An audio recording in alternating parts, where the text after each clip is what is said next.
Ethan was putting on his shoes while reminding me, "Babe, I'm heading out for a bit. I'll be back later tonight. Don't wait up to sleep." Go ahead. I interrupted him coolly as I got up and began clearing the dishes into the kitchen. He paused mid-motion. "Are you upset?" "No, it's going to rain tonight." "Take an umbrella with you," I said, being thoughtful.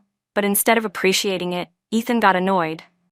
"Do you have to be so passive-aggressive? Rachel's asthma isn't something new, you know that. If I'm not there when she falls asleep, and she wakes up without me, what if something happens?" "You're right. Then go," I replied calmly, lowering my eyes as I wrung out the warm towel in my hands, no longer looking at him. "She's a patient. Can't you be more understanding?" Ethan said, his voice softening as it touched the towel I was holding. "She's a patient? So what, Lily isn't?" I snapped. When her fever had just gone down, I stayed by her side day and night without leaving once. "Where were you then, Ethan?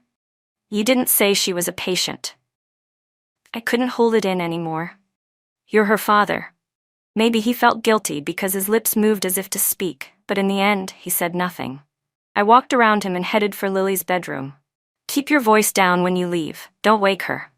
Ethan remained silent, just watching me quietly as I wiped Lily's body with the warm towel. After a long while, he finally muttered, "You and Lily both love the water chestnut cake from Chen's, right? I'll stop by and get some tonight if I get back early." I didn't reply. Ethan stood wordlessly outside the room. He stood there for so long that for a moment, I thought maybe, just maybe, he'd stay with Lily and me tonight. But then his phone rang. A woman's soft, delicate voice carried faintly through the hallway. Ethan let out a sigh, and in the end, he left. Chen's was all the way across town in the South End, really far from home. Back when we were dating, he used to get up before dawn just to line up there, so he could bring me the cake before my classes. But now, even when Lily begged him, he'd just press his fingers against his forehead and say, exhausted and impatient, "Daddy's really tired. I'll get it for you next time, okay?" My thoughts drifted. I stared quietly out the window. I hadn't eaten that cake in a long time. I should have felt happy that he remembered. But this time, I didn't want the water chestnut cake from the South Side. I didn't want him either. In just 7 more days, I would be free. The first time Ethan ever took Lily to a parent-teacher conference, Rachel was sick, the day she was supposed to get married. In the bustling school courtyard, Rachel called him in tears. "Ethan, I'm so anxious. Should I even be getting married? I feel terrible. I can't breathe. Can you come be with me?" Ethan stopped in his tracks, still holding Lily's hand. He spoke softly into the phone, trying to comfort her. Then, apologetically, he let go of Lily's hand.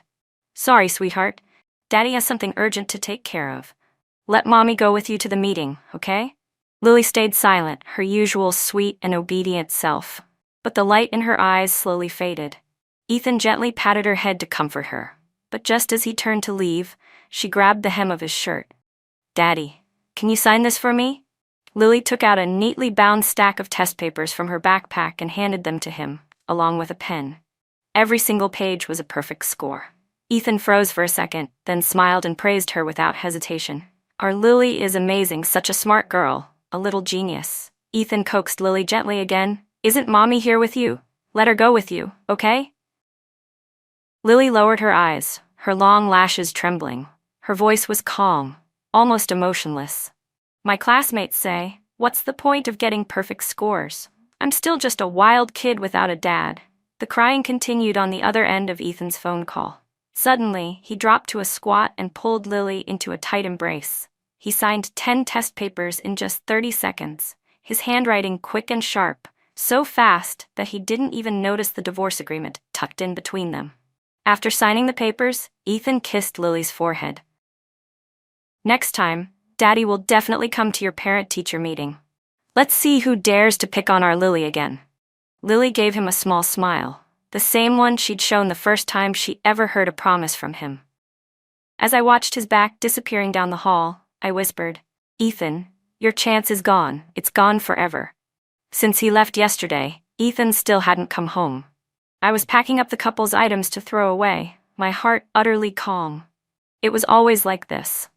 Ever since Rachel announced her wedding, all it took was one phone call to make Ethan drop everything and run to her, no matter when, no matter what. I had protested before, of course. But Ethan would only look at me in disappointment, his eyes full of cold sarcasm. If there's really something going on between Rachel and me, then what do you matter anymore, Emily? The tears welled up uncontrollably. My mouth hung open, but not a single word came out. Only my chest ached like it had been pierced through. After that day, we barely spoke for a long time. Eventually, it was Rachel who pressured Ethan into coming to apologize in person. I didn't want to forgive him, but I couldn't bear to see Lily stuck between us, walking on eggshells, constantly torn. I thought giving in once might be enough, but I didn't expect it to become a pattern. There are things I'll never forget. It rained on my birthday. Ethan went out to help Rachel look for her lost cat and left me waiting in a restaurant for 2 hours. Another time, I had such severe period pain I couldn't stand, and on the way to the hospital, he left me at the subway entrance just because Rachel called him about changing a light bulb. She was afraid of heights. All he said to me was, "It's on the way anyway." Then, there was the scarf. I spent 2 months learning to knit it for him. The very next day, it was around Rachel's neck, one insult after another, everyone carved into memory. And this time was no different. I held my phone, quietly waiting for Rachel to post on her social media. Sure enough, not long after, she uploaded a photo. She wore a pure white wedding gown, her arm intimately wrapped around the man beside her. The caption read, "Wearing the gown he gave me." I guess that means I've married him in some way, right? The man's face wasn't visible, but after so many years of sharing the same bed, how could I not recognize that familiar figure? I stared at the photo for a long time. Then, calmly, I gave it my first and only like. 1 minute later, Rachel deleted the post. And Ethan messaged me right after. "Baby, don't get the wrong idea. I was just trying on the tux for Rachel, like a stand-in model. She wanted to see how it would look on someone." I chuckled quietly. If it had been before, I probably would have snapped back with sarcasm. "What? She's getting married without a groom and needs you to model for her." But now, I simply typed one word. "Okay." As I was putting Lily to bed, Ethan came home. There was mousse still in his hair. The makeup on his face hadn't been removed. He looked like he had just rushed over straight after taking off the groom's suit. Seeing I was still awake, he brightened. "Were you waiting for me?" "Sorry, babe. Rachel's fiancé was out of town and couldn't make it back in time, so I went with her to choose the wedding dress. Just helped out, that's all. We only took one photo." He explained quickly, like he was afraid I'd misunderstand. I gave a soft, indifferent, I cut off his explanation. "I got it." Ethan froze. Seeing that I didn't show any reaction, he turned to leave, but then took a step back and grabbed my hand. A chill rushed through me, mingled with a faint scent of pastries. It was only then that I noticed the water chestnut cake he was holding. Snow was falling outside. His hair and eyelashes were dusted with frost and sweat. He looked like a pale ice sculpture, frozen stiff. Only the cake in his arms radiated warmth. "I lined up for this today. It's still warm." He opened the box, looking directly at me. I silently took it and placed it on the table without a word. "Thank you. Is there anything else you want to say?" His grip on my hand tightened. A dark haze crept into his eyes. Now that he was closer, I noticed the lipstick stain on the collar of his shirt. Bold, vivid, glaring red. I lifted my hand and calmly wiped it off. "Your shirt's dirty," I said. Ethan's expression darkened. His grip on my wrist became painfully tight, but he seemed oblivious to it. He stared at me with cold, burning anger. "You're not angry?" I looked at him steadily and pulled my hand free. "If there's nothing else, I'm going to bed." But suddenly, Ethan snapped. He pushed me hard against the wall, pinning me there. "Even playing hard to get has its limits. Isn't this what you wanted? To get my attention? Fine, I admit it, you win." With that, he leaned in. His kiss, laced with rage, fell on my cheek, then my neck. I gasped in shock, my mind going completely blank. But when I caught sight of that glaring red lipstick stain again, nausea and fury surged uncontrollably. My stomach churned. I covered my mouth, struggling with all my strength to break free. But the difference in strength between men and women was overwhelming. No matter how hard I pushed or shoved, Ethan held me firmly in place. When my resistance failed, I slowly stopped fighting. I slumped against the wall in despair, tears streaming uncontrollably from my eyes. Ethan finally stopped. He looked at my tears, now panicked and agitated. I saw confusion and fear flicker in his gaze. Pressing his forehead to the side of my neck, he spoke in a low, muffled voice. Emily, don't be like this. Don't be like what? I was the one being held down. I was the one being forced. What was he afraid of? The phone rang. It was Rachel. Again. Ethan stared at me as he picked it up. Rachel was crying, breathless, saying she was scared, but Ethan only kept his eyes on mine, his tone firm but his gaze begging. Stay with me, Emily. Just say the word. I think you should go, I said softly, looking away. Don't keep her waiting too long. Ethan looked at me, then let out a bitter laugh. His voice turned sharp. Fine, Emily. Very well. He threw the box of water chestnut cake to the floor and stormed out without looking back. The delicate pastries shattered into pieces across the ground. I stared at the mess, unable to stop the exhaustion from flooding my chest. He had forgotten that I used to beg him to stay, many, many times. All I ever got in return were accusations, that I was immature, making a fuss over nothing, cold, and unreasonable.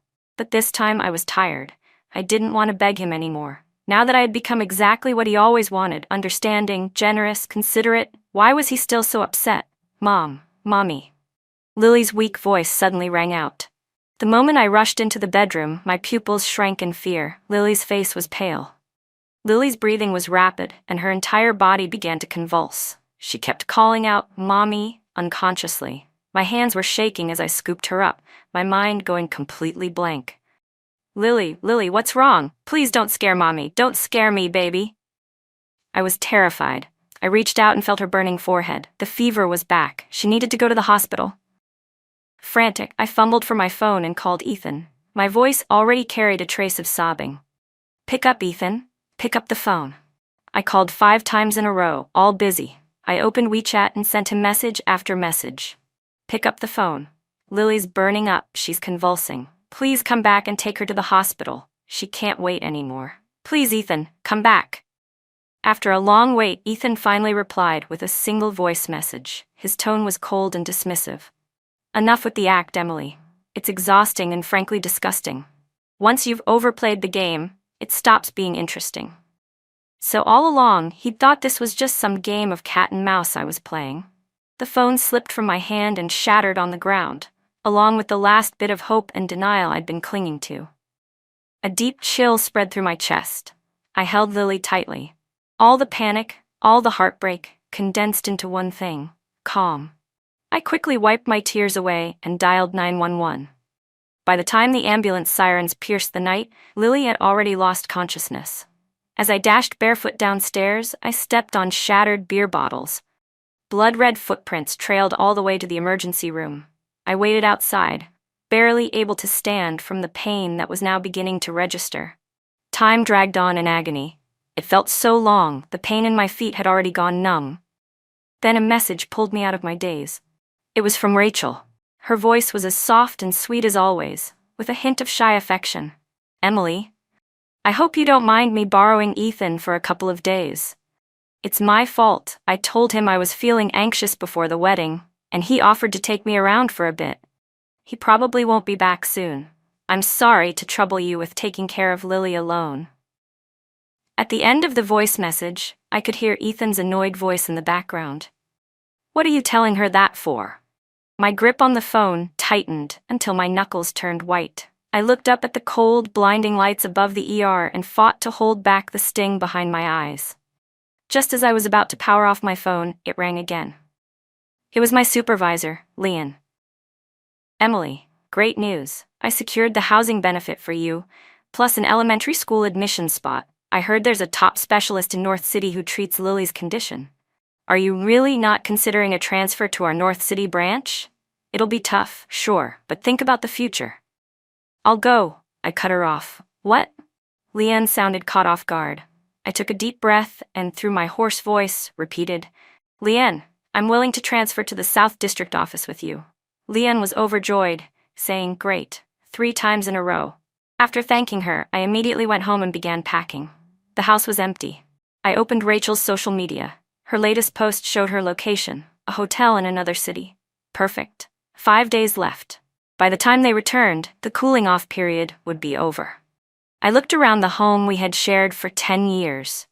Everything, every corner, every detail, had been sorted and packed bit by bit over the past month. Now there wasn't much left to take. Before I shut the door, I glanced one last time at the wedding photo in the living room, then tossed it into the trash. The moment I dropped the divorce papers in the mailbox, I couldn't even describe how I felt. Watching the crowd bustle past the airport security gate, I finally let out a long breath and boarded the plane to North City. Just then, my best friend Jenna sent a message. "Emily, major news. Rachel was never getting married. Everyone she hired was fake. She made the whole thing up to fool you." My eyes widened, and I gripped the armrest tightly. So it was true. Everything had been orchestrated by Ethan alone. A performance entirely of his own making. His intentions were crystal clear, but none of it had anything to do with me anymore. My hand slowly loosened its grip as I looked out the window at the sea of clouds. Whatever happened between the two of them, I didn't care. I wasn't concerned anymore. For once, Ethan was unusually quiet. He stood outside the fitting room, restlessly scrolling through his phone. Every time he went out with Rachel, he would flood me with calls and messages, so many it was suffocating. But this time, not a single word. He claimed Lily had a fever again and woke up in a panic, but he had seen with his own eyes that she'd fallen asleep peacefully. How could she suddenly be feverish again? It had to be another one of Emily's tricks. He admitted that, yes, her little act had shaken him a bit this time. But she should also know his patience had limits. He'd already given her a chance. Ethan's gaze landed on the last 3 messages Emily had sent. But what if this time something had actually happened to Lily? Before he could dwell on that thought, his eyes were suddenly covered. "Ethan, you're gonna love this surprise," Rachel whispered sweetly, gently covering his eyes and guiding him forward. Fireworks burst into the air. When he opened his eyes, he saw Rachel standing before him in a dazzling wedding dress, the long train sparkling with tiny crystals. Her face glowed with happiness as she held out a document. "Ethan, I'm so happy we can finally be together, openly, for real." Suddenly a tightness seized Ethan's chest. A creeping sense of dread crawled up his spine. "Ethan, Emily already signed," Rachel's words cut off. Ethan's eyes locked on the divorce papers in her hand. He snatched them away. "No way," he said in disbelief. He clutched the thin stack of pages tightly, hands trembling. "But your signature is right here," Rachel said softly. Ethan froze. Then it hit him. Lily's test papers. That day she had handed him a stack of perfectly scored sheets. Fury surged through him. Emily really had gone too far this time. She had the nerve to trick him like this. Wasn't she always playing games, throwing tantrums to get his attention? Wasn't she always trying to outshine Rachel in his heart? Fine. If that's what she wanted, he'd give it to her. He raised his hand and tore the divorce papers to shreds, the pages scattering like confetti. He turned and stormed out. "Ethan, where are you going?" Rachel cried, grabbing his arm. Ethan yanked free without looking back. "To find my wife." Rachel, unable to stop him, shouted desperately behind him. "She already wants a divorce.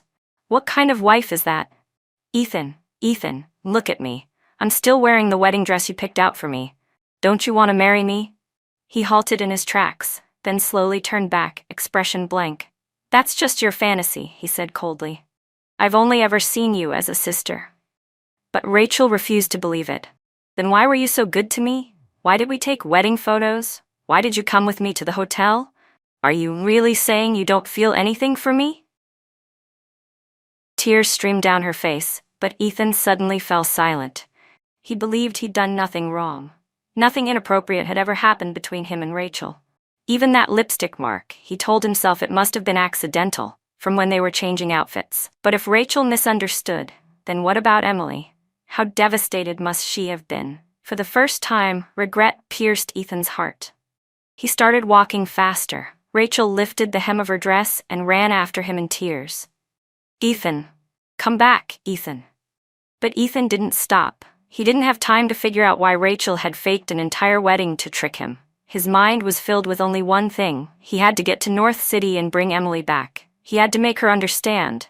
She was his wife, and she had to remain his wife, for life. At that moment, Emily picked up a call from Ethan. Just as Lily was wheeled into the operating room, I glanced at my phone and hung up the call. But Ethan didn't let it go. He kept calling, one after another. Leanne was sitting outside with me. He already knew everything that had happened. When he saw Ethan's name flashing on my screen, he rolled his eyes. "I'm telling you, don't you dare go soft now," he warned. "Men like him, they're shameless. They'll do anything to trick you into coming back. Don't fall for it." I gave a faint smile and shut my phone off. "Don't worry, I won't." Leanne turned to stare at the doors of the operating room, puzzled. "I heard this specialist just returned from overseas. Really hard to book. I was getting ready to call in favors to get you in, but the moment they heard your name, they accepted the case right away. Do you know him?" I was completely at a loss. "I thought you were the one who helped arrange it?" Leon looked just as confused. But that confusion didn't last long. The door of the operating room opened, and a man in a white coat walked out. Calm and clear-eyed, he extended a hand to me. "It's been a long time, Emily." I looked into his eyes, his face, and reached out my hands slowly. It felt like a lifetime ago. "Yeah, it really has, Ethan." This man, Ethan Shee, was the son of my high school literature teacher, and he was also my ex-boyfriend. Even back then, he had been the kind of person people called a prodigy. Like many teachers, my literature teacher loved to talk about his child in class, how mature he was, how exceptional, how proud he made his parents. Once, a bold girl had asked in class, "Is your son handsome, sir?" Someone beside her laughed and said, "His son is that senior Ethan Shee in grade 12. Don't you know?" The girl blushed before they even finished the sentence. Ethan Shee. I twirled my pen in class, thinking not about the honor roll photo of his face that had been touched and worn down, but about the glaring row of test scores beneath it. Later, we both got into the same university. I hadn't expected him to even remember me. "You're Emily, right? The one who was like a cheat code back in sophomore year? My mom used to talk about you all the time." I was both flattered and not surprised. After all, I had always been the so-called model student in my parents' eyes. Naturally talented people recognized one another. Eventually, we ended up together. He was kind, gentle, and reasonable, courteous, and self-controlled. He never crossed boundaries. That sense of restraint made me feel safe, but also distant. To others, we were the perfect couple on campus. Everyone said he adored me, but I never truly felt it. It was like a face trapped beneath ice. No matter how passionate or fiery his unspoken love might have been, all I could sense was the cold layer above it. And then he went abroad for school. That ice finally cracked. Between two people who were too smart for drama, the breakup was clean, even graceful. Not long after, I met Ethan Zhang, and that was it. We never contacted each other again. Years passed. I never imagined our paths would cross again like this. Outside the hospital room, I rehearsed what to say in my head. But when I opened my mouth, only one dry line came out. "Thank you." Ethan Shee smiled. "You don't need to thank me, it's my job." Looking at Lily lying in the hospital bed, I couldn't help but feel worried. My daughter is Shee. "Don't worry. The surgery was a complete success. All she needs now is rest and recovery." "That's good." A huge weight lifted off my chest. I finally let out a deep, steadying breath. "Thank you for helping me with something so important. If you have time, can I treat you to a meal sometime?" He hesitated slightly. "Sure."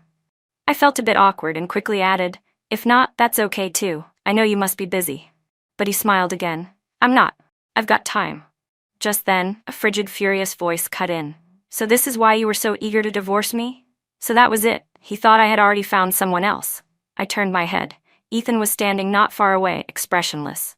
"This is Ethan Shee," I said calmly. "My ex-husband." Ethan Zhang's hands, hanging at his sides, suddenly clenched into tight fists. His face was dark as a storm cloud. "Emily, I haven't agreed to the divorce yet." I ignored him and turned toward the hospital room, but he grabbed my arm and pulled me back. "Emily, come home with me right now. I'll forget everything that happened before." I frowned. "Let go." But Ethan acted as if he didn't hear me and kept talking. "I admit I was cold to you before, but that's because I was thinking about Rachel. She's a patient. I was misled, but I promise you, it will never happen again." "Are you done?" I asked. "Then let go." I looked him straight in the eye. "Ex-husband," Ethan Shee said with a polite smile. "Didn't you hear her? She said to let go." He gently pried Ethan Zhang's hand off my wrist. His movements were elegant, yet carried a quiet authority that didn't allow for refusal. Apparently, the word ex-husband struck a nerve. Ethan Jang glared at Ethan Shi, the corners of his eyes red with fury. Who the hell do you think you are? Emily is my wife. Ethan Shi looked down at him from his taller height, gaze sharp and cold. Ethan Jang was already tall, over 6 feet, but Ethan Shi was even taller. And when he stared at someone without expression, he had the intimidating stillness of a snow-capped mountain. Ethan Jang's angry outburst drew stares from people nearby. Embarrassed and frustrated, I quickly turned to Ethan Shi and apologized. I'm sorry, I didn't mean to drag you into this. His expression softened. It's all right. Then Ethan Jang spat bitterly. Emily, your man isn't even dead yet and you're already flirting with someone else. I turned and slapped him hard. If you still have even a shred of conscience, I said coldly, go in there and look at your daughter, who just came out of surgery, instead of throwing a tantrum in the hallway. And who do you think you are to judge me? Did you forget about your dream girl, Rachel? Ethan Jang froze. His Adam's apple bobbed. He didn't look at me again. I whispered another apology to Ethan Shi and walked into the hospital room. Ethan Jang followed. The moment he saw Lily lying in the bed, unconscious and fragile, his eyes filled with memories. His lips parted, and after a long silence he finally murmured, I'm sorry. I thought you were using Lily to trick me into coming back. I let out a cold laugh, finishing the sentence for him. He opened his mouth again, then said quietly, I'm sorry. The room fell into a heavy silence. He stood behind me, watching as I pulled the blanket up to Lily's chest. After a moment, he spoke again. I really do only think of Rachel as a sister. That lipstick mark, it was an accident. It happened when we were changing outfits, and the trip. I only went with her because that day you made me so angry and I just acted on impulse. I understand, I said blandly. Ethan Jang blinked, confused by my calmness. He frowned. Emily, I explained everything to you. Why are you still being like this? Is the sarcasm really necessary? My tone didn't change. You should have received the divorce papers by now. The Civil Affairs office opens on Friday. Let's go finalize the paperwork then. His anger flared instantly. Emily, I'm warning you, enough is enough. When Lily wakes up, we're going back to Yun City. I'll pretend I never saw those papers. When I didn't respond, he softened his voice again. Emily, I know I messed up, but you can't just sentence me to death over one mistake. Please, don't go through with the divorce. I love you and Lily more than anything. You love me and Lily? I lowered my head and laughed under my breath. You mean when Lily waited 3 months for you to come to a single parent-teacher meeting? And yet, on my birthday, you spent 6 hours leaving me alone at a restaurant while you took Rachel for a walk in the park. You watched the sunrise with her, then came back at dawn with a wilted bouquet of roses. Or that time when I fell down the stairs and all you cared about was catching her, who was pretending to trip. You stood there and watched me crash down, breaking my tailbone, only to scold me afterward for playing the victim. Even when Lily had a fever and almost died, you were still by her side. By the time I finished speaking, my eyes were burning red. I had told myself not to cry for him again, but the heat swelling behind my eyes refused to be contained. Ethan, you really do love us, don't you? I said quietly. With every word I spoke, Ethan's face turned a shade paler. My words, like sharp blades, cut straight through him, one by one. His fists were clenched, his lips parted, then closed. He couldn't say a single word, but I didn't feel the satisfaction of winning an argument. There was no triumph in it, only a strange bitterness that made my chest ache. Because I knew, clearly, that every word I'd said had hurt me too. Daddy, we both turned at the same time. Lily was awake. Her small, pale face turned to Ethan. She looked so fragile it broke my heart. Lily, how are you feeling? Ethan rushed to the bedside, quickly reaching for her hand. But Lily's palm was clenched tightly around a wrinkled little piece of paper. It was the wish check Ethan had given her when she turned 6, a promise that she could ask for anything, and he would grant it. She had held on to it for a long time, never knowing what to use it for. Should she ask him to take her to Disneyland? To come to a parent-teacher conference? Or maybe just to read her a bedtime story? None of those wishes ever came true. Because Ethan always had a call he couldn't miss. Because Rachel cried. Because Rachel was sick. Because Rachel was upset. So now, even as she lay in the hospital, burning with fever, that little check was still tightly gripped in her hand. Lily's lips moved slightly. Her voice was so soft it almost disappeared. "Daddy, can I use my wish now?" "Yes, sweetheart," Ethan said immediately, holding her hand tightly. "Anything you want, Daddy will do it." "Then can you leave?" she whispered. "I don't want to see you anymore." Ethan froze. He blinked slowly, as if the words hadn't registered. "What?" I stood there stunned, staring at Lily in disbelief. "My wish," she said softly, "is for you to go. I don't want to see Mommy cry anymore. I don't want to hear you both fighting. I just want Mommy to live happily again, without being sad because of you. Please, Daddy, don't make her cry anymore." The color drained from Ethan's face. He stood there like a lifeless sculpture, rooted to the floor.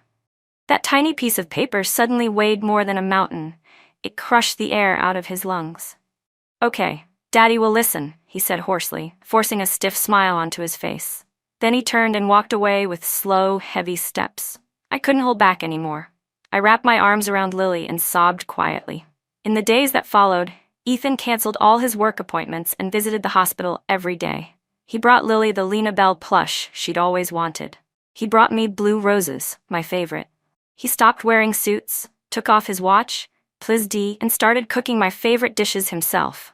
It was like he was trying to make up for every moment he had failed us over the years.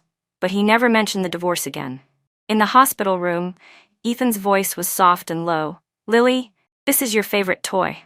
I'm so sorry, sweetie. I promise I'll never hurt you or Mommy again. Can you forgive me?" Lily didn't say much. She lowered her gaze and whispered, "Thank you, Daddy."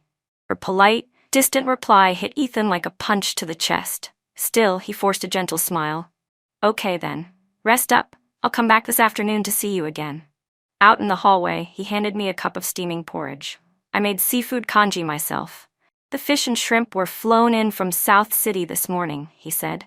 "Try it. I know your stomach hasn't been well." "It'll make your stomach feel better," Ethan said. Steam rose gently from the cup, fragrant and warm. And just like that, I remembered the night I worked late until dawn, clutching my stomach from pain. Ethan didn't even bother to call someone to bring me medicine. He'd stayed home with Rachel, happily making shrimp dumplings instead. A sharp pain twisted through my chest. I lowered my eyes, glanced at the congee, and instinctively tried to hand it back. "Thanks, but I'm not hungry." "When you have time, can we go?" Ethan's voice trembled. "Emily," he suddenly interrupted, his eyes red and glistening. "I'm not getting divorced. I won't let you divorce me." He looked straight at me, his sharp features filled with pleading. "I know I've been a total bastard. I messed up so badly. But how can you be so heartless? You're not even giving me a chance to fix this. Didn't you used to love me the most?" I let out a sigh. I didn't want to argue with him anymore. I turned to leave, only to bump straight into Ethan Shee. I felt awkward, not knowing how much he might have overheard. Ethan Shee glanced at the cup of porridge in my hand, then looked at Ethan Jang. Smiling slightly, he asked, "Perfect timing. I'm actually a bit hungry.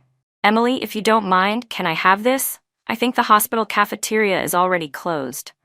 His tone was perfectly polite, but there was a subtle, almost pitiable softness to it. Ethan Jang's face tightened.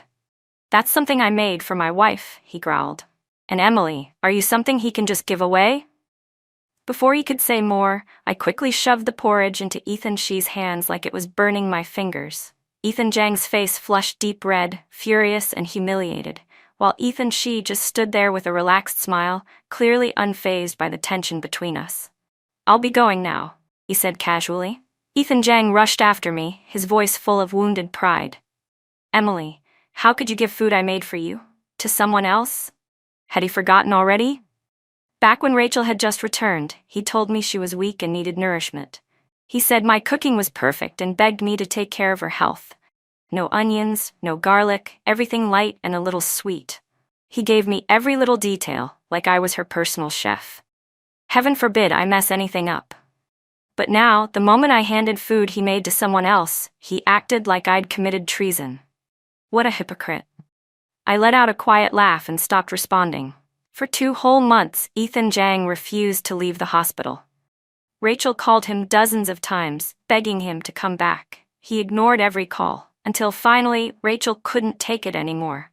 She went straight to Ethan's assistant at the company, asking him to record a video message. On screen, she looked pale and frail, tears streaking her delicate face.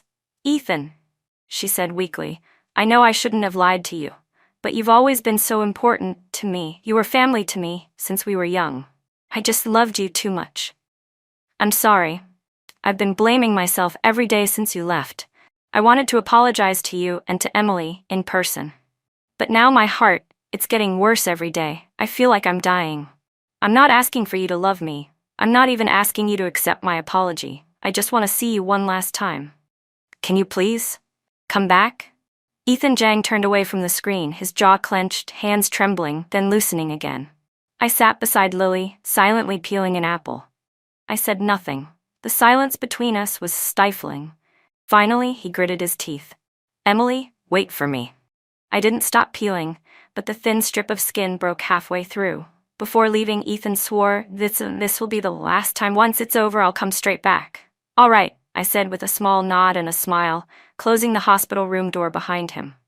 While he was gone, I moved back and forth between the hospital and the office, barely finding time to eat. My stomach throbbed with sharp pain, and the dizziness in my vision only got worse.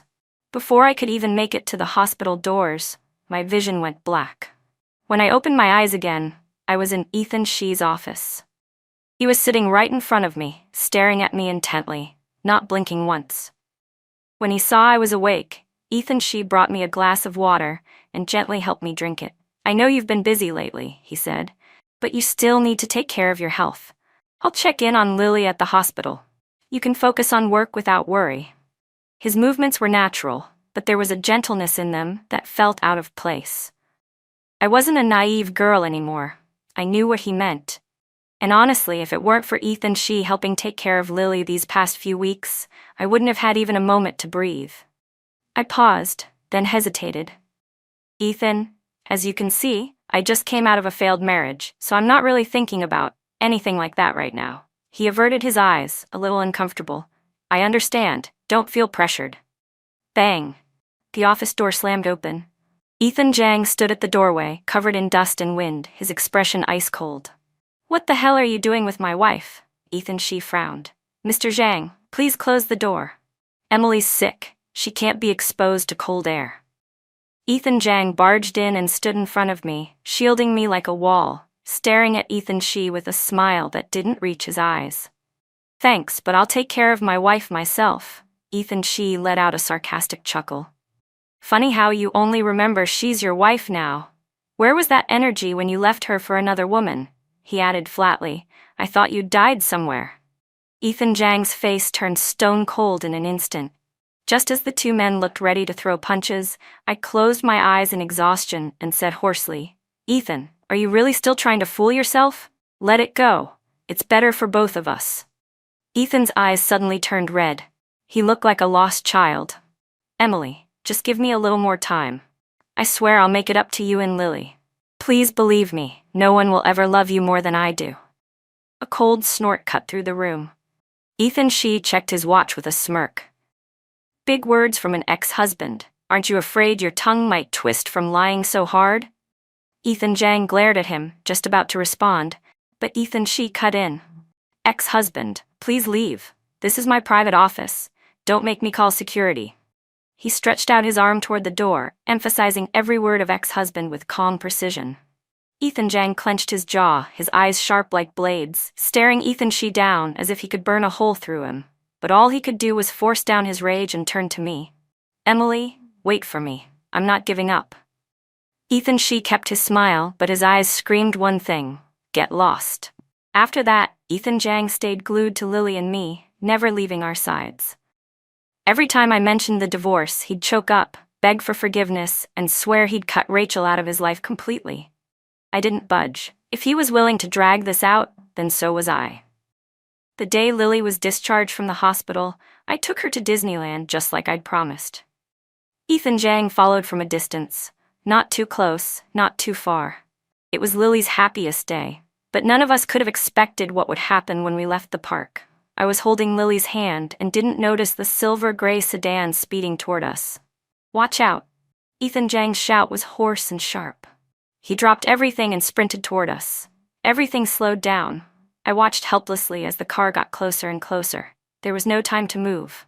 Then, like lightning, a black car burst out from the side and slammed hard into the speeding one. Bang! A deafening crash rang out. In the chaos, Ethan Jang threw his arms around me and Lily, shoving us backward just in time. We narrowly escaped the collision, but he wasn't so lucky. The impact sent him flying, his body slamming into the grass nearby. He didn't move. Smoke poured out of the silver-gray car. Behind the shattered windshield was Rachel. She was quickly dragged away by police. Her expression was devastated, her eyes wild, teetering on the edge of madness. We promised each other when we were kids. I was going to be your bride, Ethan. How could you break your promise? How could you be so cruel?